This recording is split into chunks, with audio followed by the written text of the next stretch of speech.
Hey everybody, Dustin DePirac here, columnist Jeremy Price.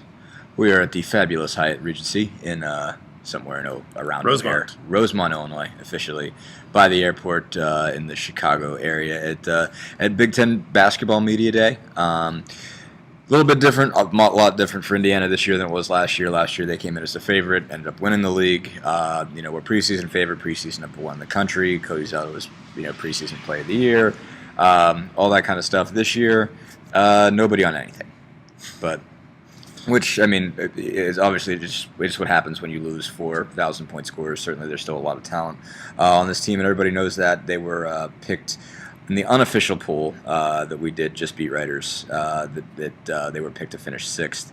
I would venture to say that would probably, had they done it officially, that would probably be right around when they were at either fifth or sixth. I think they're probably in that conversation with Iowa getting a little bit of the edge just because of the experience they have, with guys like Aaron White and Roy Devin Marble coming back, having been through the wars a bunch of times, beyond Will Sheehy and Yogi Ferrell, really haven't, Indiana doesn't have as many guys that have been through it, even though they've got probably more freshman talent with guys like Noah Vonleh and Troy Williams.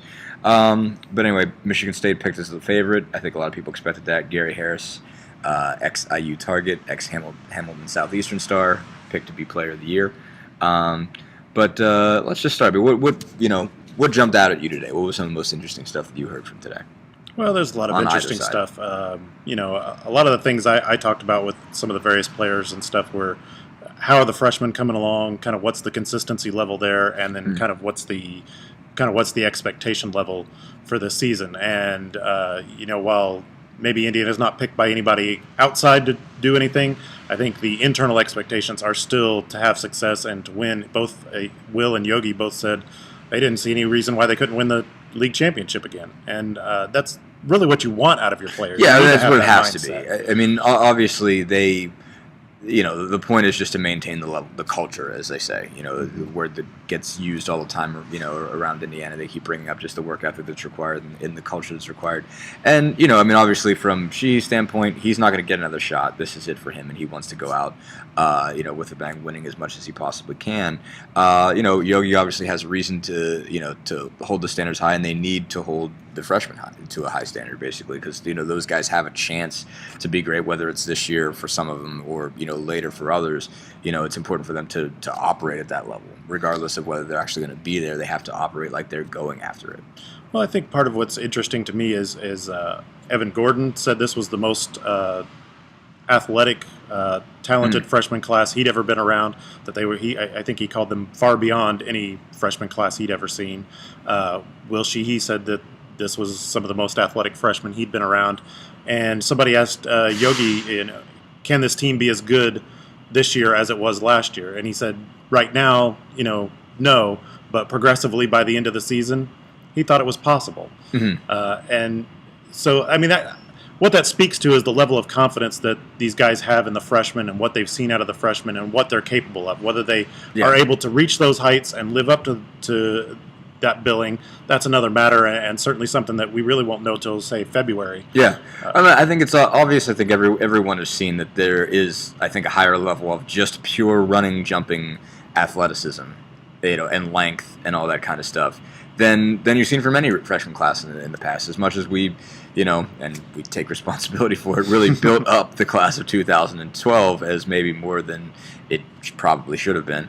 There wasn't that level. I mean, there was talent, certainly, and Perea especially had that sort of raw athleticism, and Farrell certainly had the speed, and those guys were good players. And if you count Ron Patterson as part of that group, even though he ended up going to, everything broke down with that when he ended up going to Syracuse, there was a lot of talent there. But, Troy Williams does things that none of those guys can do. And Noah Vonleh was a higher caliber recruit, period, all around, than any of those guys. More college ready than anybody in that group, including Farrell.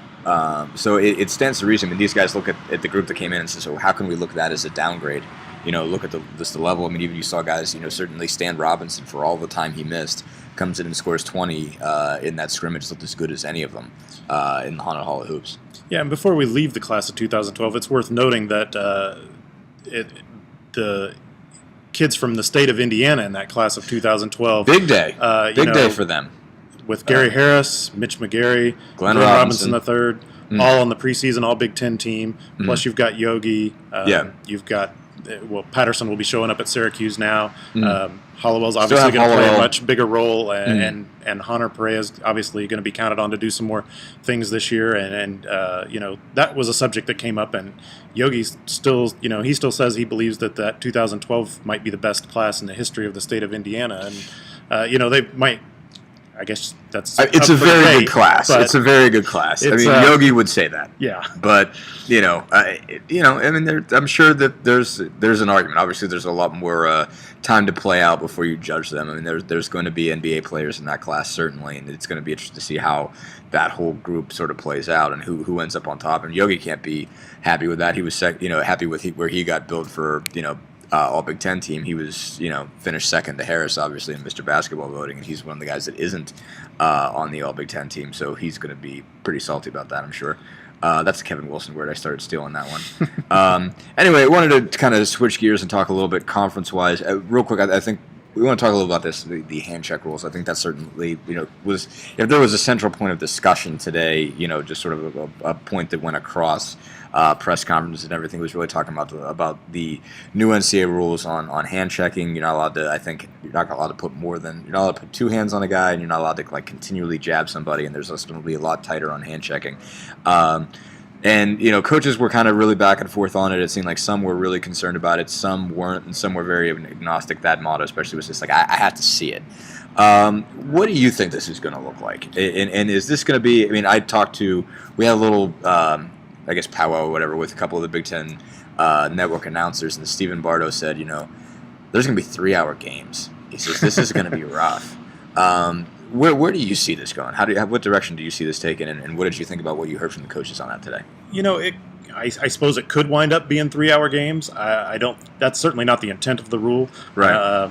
But I guess I'm sort of like Thad Matta in that I'm a little skeptical because I've heard that hand checking was a point of emphasis in the past, and really didn't see that pan out into much. Yeah. So this could very well be one of those things where in November and December it's a noticeable difference, and when we get back into conference play in January and February, it's kind of back to the same old as each league kind of gets back in its comfort zone. Yeah. So that's the first part, is does this hold up? The second part is, if it does hold up, I think it's good for the game. And it's going to open things up. I mean, things have gotten, whether it's the hand checking on the perimeter or the other rule change that's an emphasis is the block charge call, which is going to be primarily around the basket, and I think that's equally as big as the hand check thing, if not bigger, arguably, in my mind. Mm-hmm. But both those things can open up the game and create a more free-flowing type of game ultimately in the long run. In the short term, it could make for some very ugly basketball. Yeah, I mean, the concern, Jim Delaney also talked about at the end. He said, fans don't want to see a parade of people going to the foul line. They don't want to see 3-hour games.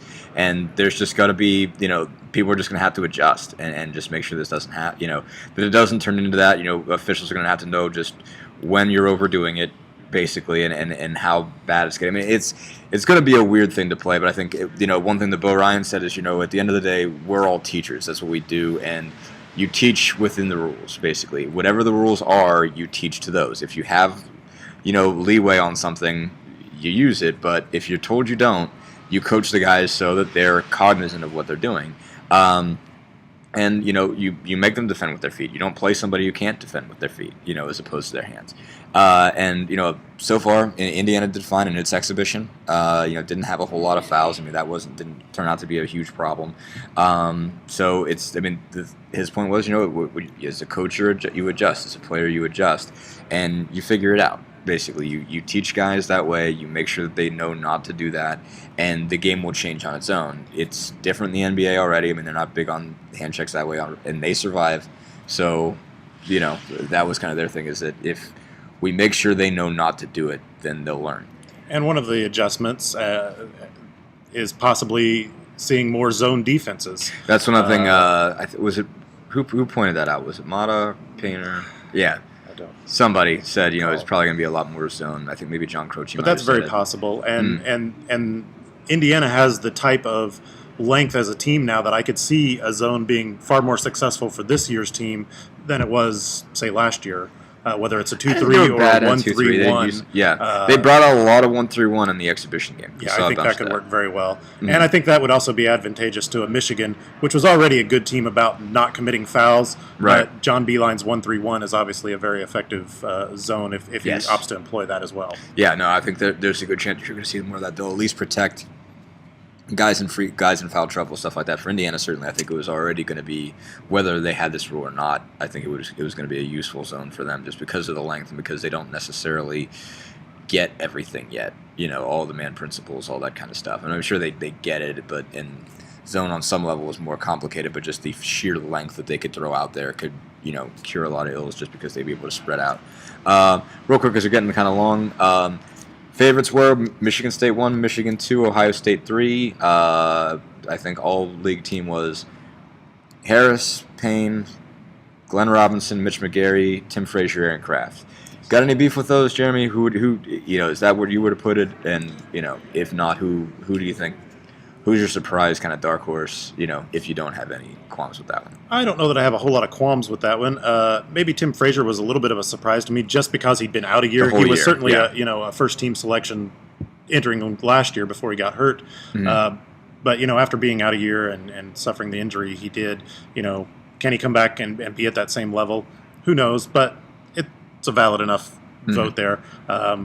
Probably, Yogi's probably one of the top people that would be just kind of on the periphery of that first team all Big Ten. So that's kind of interesting.